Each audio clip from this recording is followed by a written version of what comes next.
सभी साथियों को मेरा नमस्कार। आपका स्वागत है हमारे सब कुछ जाने यूट्यूब चैनल पर। मेरा नाम है सुभाष सैनी। तो फेफड़ों से जो फेफड़ों के कैंसर से लड़ाई वायु प्रदूषण में बन रहा है बड़ा खतरा। तो साथियों, जो लंग्स कैंसर है ये इस तरीके से अवेयरनेस मंथ इस बार जो नवंबर माह को वैश्विक रूप से फेफड़ों के कैंसर जागरूकता माह के रूप में मनाया जा रहा है।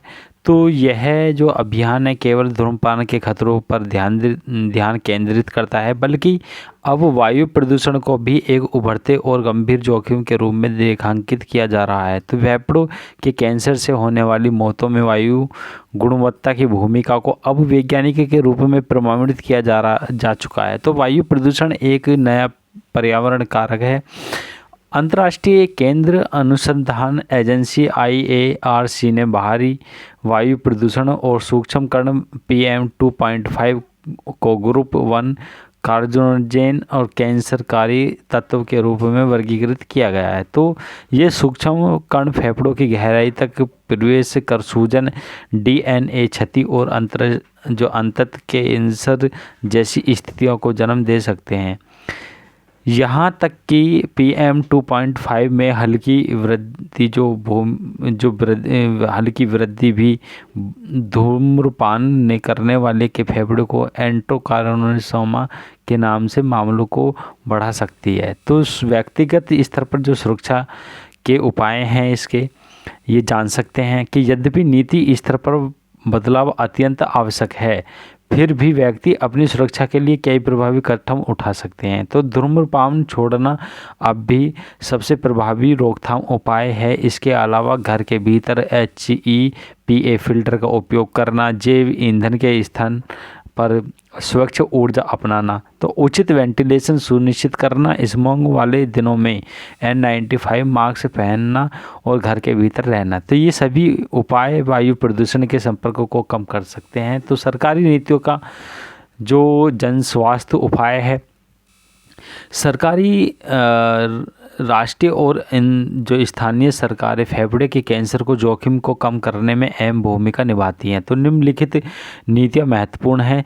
स्वच्छ परिवहन को बढ़ावा देना, औद्योगिक उत्सर्जन मानकों को कठोर बनाना, तो नवीनीकरण ऊर्जा को बढ़ावा देना, शहरों में हरित क्रांति यानी कि शहरों में जो हरित क्षेत्र का विस्तार है, जैसे पेड़ पौधे लगाना, इस तरीके से सड़क के चारों तरफ या सड़क किनारे, तो एक उससे हरित क्रांति बनती है। जहां इन नीतियों को प्रभावित ढंग से लागू किया गया है, वहां प्रदूषण से संबंधित कैंसर दरों में गिरावट दर्ज की गई है। इसके साथ ही जन जागरूकता अभियान, नियमित स्वास्थ्य और जांच, प्रारंभिक पहचान कार्यक्रम जीवन रक्षा सिद्ध हो सकते हैं। तो खबर से जुड़े जीके तथ्य, वायु प्रदूषण और PM 2.5 को IARC द्वारा मानव के लिए कैंसरकारी घोषित किया गया है। तो वैश्विक फेफड़ों के कैंसर से होने वाली मौतों में लगभग 18% वायु प्रदूषण से जुड़ी हैं। तो 50 से 80 वर्ष की आयु के भारी धूम्रपान इतिहास वाले लोगों के लिए वार्षिक लो डोज CT स्कैन की सिफारिश की जाती है। अब CT स्कैन के बारे में थोड़ा सा बताते हैं कि जब वेल्डर जो है वेल्डिंग करता है, उस समय उसके बाद जो उस पर घिसाई होती है और उसमें जो पार्ट्स निकलते हैं, छोटे छोटे कण, वो भी शरीर के अंदर घुसते हैं। तो अक्सर जैसे आपने देखा होगा कि CT स्कैन या उसमें मशीन में जाता है और CT स्कैन होने के लिए, तो जो उसके पार्टिकल्स हैं वो वाइब्रेशन करके वो मशीन बाहर खींच लेती है। तो ऐसे में जो है हर चीज़ का सुरक्षा ज़रूरी है। तो बायोगैस ईंधन के स्थान पर स्वच्छ ऊर्जा अपनाने में इंडोर प्रदूषण कम जो संबंधी कैंसर जोखिम होता है। तो जागरूकता और रोकथाम का महत्व, 2025 में फेफड़ों के कैंसर जागरूकता माह इस तथ्य को रेखांकित करता है कि केवल तंबाकू छोड़ना ही पर्याप्त नहीं है, बल्कि पर्यावरण खतरों से निपटना आवश्यक है। आज विश्व का कोई प्रमुख शहर WHO के वायु गुणवत्ता मानकों को पूर्ण तय नहीं पूरा करता, जो एक गंभीर चिंता का विषय है। इस दिशा में सरकार, उद्योगों और आम नागरिकों को मिलाकर काम जो करना होगा।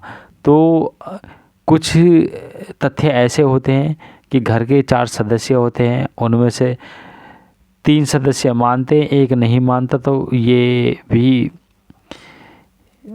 चक्कर पड़ जाता है। तो इसी तरीके से WHO के कुछ देश मानते हैं, कुछ नहीं मानते।